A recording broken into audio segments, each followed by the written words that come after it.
Hey, welcome back everybody. So today marks the closing date for written submissions and requests for oral representation for public submissions on the review of Section 25 of the Constitution. So this comes after the National Assembly, in concurrence with the National Council of Provinces, mandated the Constitutional Review Committee to review Section 25 of the Constitution and other sections where necessary to make it possible for the state to expropriate land without compensation. But obviously this is all in the public interest. To talk more about this issue, we're joined in studio by Vincent Smith. He is the Co-Chairperson of the Constitutional Review Committee. Good to see you. Thanks for coming in. Good morning, Leanne. Like I said to you earlier, I'm so used to looking at a screen viewing Cape Town. It's good to have you sitting in front of us this morning. Thank you. So today's the closing date for the written submissions and requests. How many have you received so far? By the end of business yesterday, we had received 722,000. Wow. Yeah. That must be, I mean, that's got to be record-breaking in a way. I think it is. Yeah. Freedom Front sent 101,000, COPE 248,000.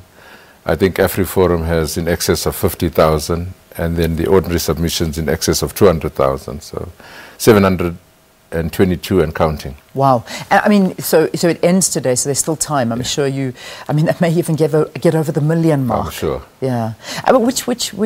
Which makes you and understand how passionate South Africans are about this, both in favour and against it, I imagine. Absolutely. I'm more than happy that South Africans have responded in the way they've responded. I really am free in terms of whether it is for or against. But the fact that South Africans are responding is something that's positive. Yeah. How important is the public participation in this? Well, it's absolutely important because this is going to be something that will live with us forever. It's something that I think is very close to many people's hearts, both those that are panicking and those that have expectations. So we don't want to be the ones taking the decisions. We want South Africans to take the decisions. So it's very important that they participate. Yeah, I mean, and I think South Africans need to hear that. So, you know, this is, you take what they say seriously. I mean, when you ask for public participation, it's not just a token. You actually are listening, and these views are taken seriously. Absolutely. I mean, we have a multi-party committee. So everybody would want to make sure that their constituency is taken seriously. So I can assure South Africans that every single one of the 722 will be taken seriously. Yeah. Is this the very first time or the first extensive public participation process that the committee's embarked on since this motion of expropriation of land without compensation was passed earlier this year? I don't know about previous committees, but certainly we took a decision that we don't want to advantage anybody. Those that have access to internet and to social media were able to do it all along, and I think they were favored. So this time we decided, let us cater for those who do not have access and go to them. So I think this is extensive in the sense that it's a dual process of writing in and for the committee going to the people. Yeah. So, I mean, if we look at a couple of the submissions and a couple of the comments that have already come through, and many of them, as you yourself mentioned, have been made public and spoken through in the media, let's talk about those that are against it. And I mean, one organisation that's come out and said, listen, let's be very, very careful, is the Banking Association of South Africa. They're very, very worried about the financial repercussions. Just a couple of issues they've brought up is that South Africa could face a ratings downgrade. There will be a low demand for property. There'll be a loss of confidence within the banking sector. All these things taken into consideration. Yes, no, we are taking all those things into consideration. We will take them. We had a colloquium last week, Friday, and we had strong views on both sides. Others are saying that, well, without the participation of the majority of South Africans, you are damaging South Africa as much as you damage it, as the others argue that banks and rating agencies are looking at us closely. So we've got to be sober about how we do it, and we will be sober. Mm. Is it a bit worrying, however, still as it stands right now, that there isn't a proper explanation as to how this is going to work? Well, that's not my purview. Ours is to change the Constitution. Exactly how is it going to work, the criteria, that comes after the process of whether we change the Constitution or not. And I know there are many that argue that we need to tighten up the legislation.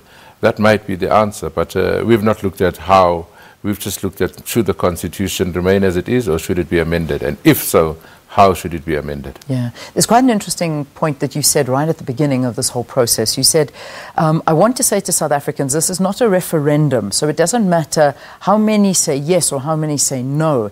It's not about the numbers, it's about the strength of the argument. Absolutely, I stick by that. And therefore, those that would be duplicating or sending the same message, just the WhatsApp group, for instance, that really is the same message sent 100 times. I'm using that as an example. That doesn't assist us. What we would really want to know is, why do you feel strongly that it should or it shouldn't be changed? I want to repeat, it's not about the numbers. It's about the strength of the arguments, as we saw in the colloquium on Friday. When people talk about changing this constitution, a lot of people are saying it is already accounted for within Section 25 of the Constitution, that it doesn't need to be changed. So I know you say it's not like a referendum, it's not a yes or a no, but is this constitution going to be amended? No, I'm waiting for South Africans to answer that question. I don't want to preempt, because I really want to be fair.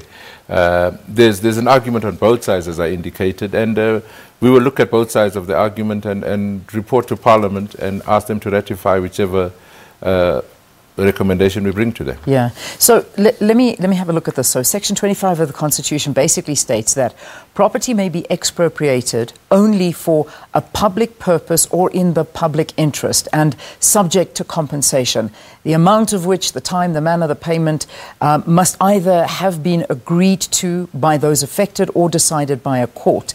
Already there have been a lot of organizations, and I mean, I'll just bring another one, AfriForum, into the equation, that have voiced their concerns. Is this process a challenge, as not everyone will be happy with the outcomes? I mean, are you open to, obviously, challenges that are inevitably going to come your way? Yes, we are, and that's why we're so meticulous about what we're doing. AfriForum has indicated that they're thinking of going to court. I am more than comfortable that the process so far has been a process that would be able to stand the court scrutiny. There's nothing that has been untowards that we've done, and there will be nothing that will be untowards towards the end. I think our argument should really be, if we amend the Constitution, that we do it in such a way that it doesn't raise the fears that are being spoken about. If we don't, is it possible to accelerate land reform? Because I think land reform needs to be accelerated. So those are the two acts that we need to balance, and we will come up with a recommendation on the 28th of September. Let's quickly take a break. We'll continue this conversation afterwards.